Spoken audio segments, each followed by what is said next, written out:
Hi, my name is Sydney Reynolds, and I'm a college student studying early childhood education. I'm very passionate about reading, and I'd love to share my love for reading with children. And today I'm going to be talking about literacy gaps in the United States and what are some factors that cause literacy gaps in the United States and how we can help close them. What does literacy really mean is what I'm going to talk about first. Literacy is just not being able to read and write. Literacy is so much more than that.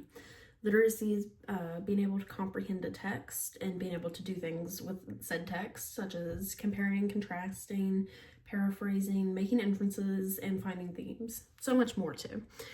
And literacy is measured in a couple of ways in the United States, such as standardized tests and reading proficiency levels. So you might think that literacy is really common in the United States and everybody's literate. Well, according to the Literacy Project, there are currently 45 million Americans who are functionally illiterate and can't read above a 5th grade reading level.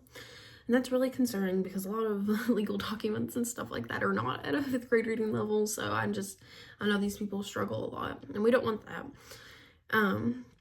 Another survey from the National Assessment of Educational Progress, they surveyed grades 4 through 8, found that 65% of 4th graders read at or below their grade level. And that's also really concerning because the school curriculum advances really fast in those grades, and children will ultimately fall behind and be left behind in school. And they won't have a good understanding or grasp of the things they're being taught. So kindergarten, 1st and 2nd grade are some of the most important times in a child's educational career because these grades focus on really basic skills such as reading, writing, and counting that you need to be proficient in these skills to move on in life and move on in school. And children who don't know how to read proficiently in these grade levels will move on into school and likely remain poor readers for the rest of their life because that's just not a focus once you move past 3rd grade and beyond. It's just not. So there's a lot of out-of-school aspects that can impact a child's literacy, and for instance, like the role of parents in their child's education. The things a child experiences before kindergarten, like before the age of 5, are really impactful and can really lay the groundwork for the child's educational career because children are just like sponges at this time. So something as simple as reading to your child at home can give them a massive head start when it comes to literacy and being able to read. A study done by Jeff Grabmere at Ohio State University found that young children whose parents read to them 5 books a day enter kindergarten having heard 1.4 million words than those who were not read to. And that's a substantial gap that we're seeing there. They also found that children who grow up in a home that does not foster literacy or have limited verbal interactions were at a higher risk of having poor reading literacy skills in kindergarten and 1st grade. So reading and being read to have a greater impact than simply just listening to stories. So I think it's really important that parents take time to read to their children before kindergarten to give them that 1.4 million word head start. And once your child is in school, I think it should be encouraged that parents help their kids with homework.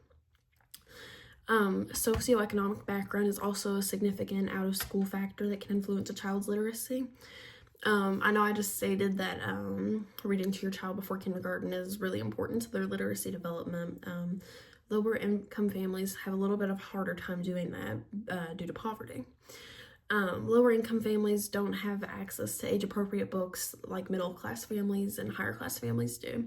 According to the Literacy Project, middle-class families have access to around 13 age-appropriate books per one child, while low-income families have 1 age-appropriate book per 300 children.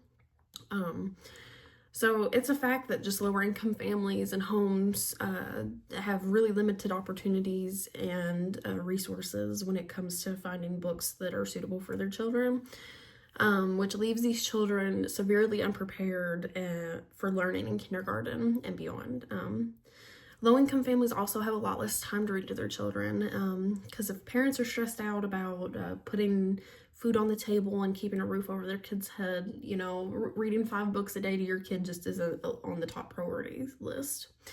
And programs such as Head Start work with lower income families to help deal with childcare, help them with homework, and also help with literacy.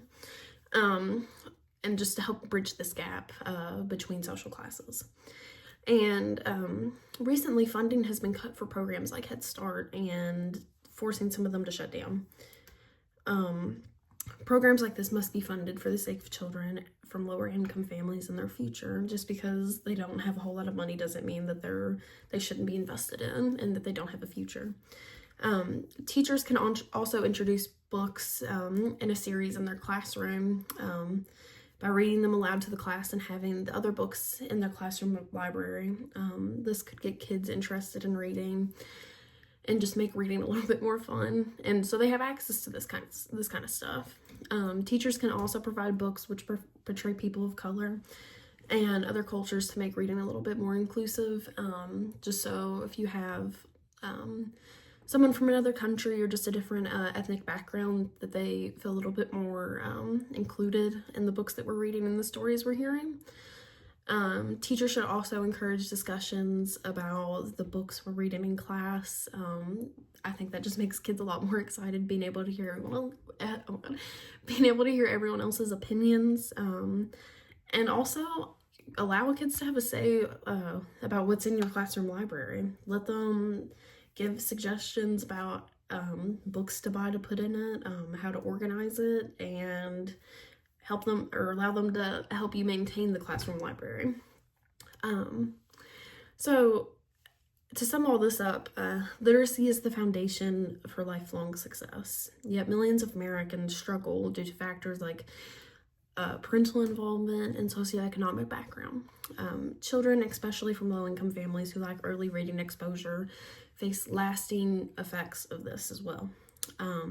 However, this gap can be closed, supporting early literacy programs such as Head Start, funding initiatives as well for Head Start, and promoting parental engagement can make such a difference. Literacy is a fundamental right, and as a society, we must ensure that every child has the resources to succeed. So let's take action to create a brighter future for the next generation. Thank you.